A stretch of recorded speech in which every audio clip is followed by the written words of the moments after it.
সব কিছুর আগে সালাদকে প্রাধান্য দিন। সালাত হলো ঈমানের পর সবচেয়ে গুরুত্বপূর্ণ আমল। এটি দিনের প্রধান স্তম্ভ।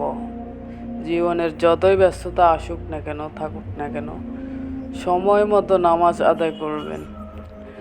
কারণ নামাজ হলো আল্লাহর সংযোগের মাধ্যম। যার দিন শুরু হয় নামাজ দিয়ে, তার জীবনে শান্তি ও সুখ আসবে ইনশাল্লাহ। তাই সকল কাজকে উপেক্ষা করে সময় মতো সালাত আদায় করার চেষ্টা করবেন। ইনশাল্লাহ ভালো কিছু হবে। প্রতিদিন অন্তত 5 থেকে 10 আয়াত অর্থসহ পড়েন।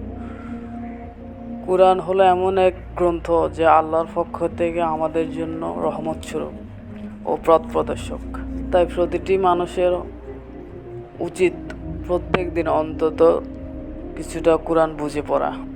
নিয়মিত কুরআন অর্থসহ বুঝে পড়লে জীবনে পরিবর্তন আসবে ইনশাল্লাহ। 3. সময় অপচয় হয় অথচ জীবনের কোনো উদ্দেশ্য নেই বা পরিবর্তন নেই এমন বিষয় পরিহার করুন। যেমন অপ্রয়োজনীয় সোশ্যাল মিডিয়া স্ক্রলিং, অহেতুক আড্ডা আমাদের জীবনের মূল্যবান সময় কেড়ে নেয়। সময় আল্লাহর দেওয়া সেরা নিয়ামত আমাদের জন্য।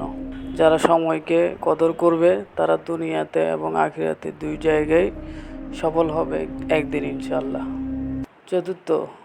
রাগ কমানো এবং ক্ষমার অভ্যাস করুন।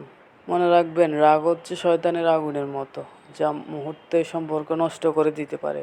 আপনার রাগ আপনার অন্তরকে বিনষ্ট করে এবং গুনাহের পথে ঠেলে দেয় মানব সত্তাকে। এ বিষয়ে রাসূলুল্লাহ সাল্লাল্লাহু আলাইহি সাল্লাম বলেন, শক্তিশালী সে নয় যে কুস্তিতে জয়লাভ করে, বরং শক্তিশালী সেই যে নিজের রাগকে নিয়ন্ত্রণ করতে পেরেছে। অন্যদিকে ক্ষমা করা আল্লাহর গুণাবলীর একটি প্রতিফলন। যে বান্দা মানুষকে ক্ষমা করে, আল্লাহ তাকে দ্বিগুণ ক্ষমা দিয়ে পুরস্কৃত করেন। 5. নিয়মিত নিজের মৃত্যুকে স্মরণ করুন।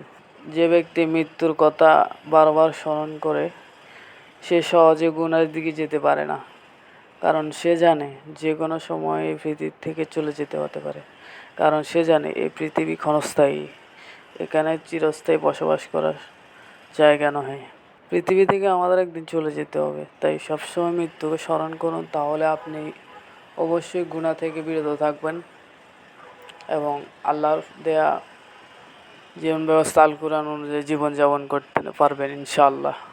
আল্লাহ আমাদেরকে ইসলামিক জীবন ব্যবস্থা চলার মন মানসিকতা ও পরিস্থিতি দান করুক।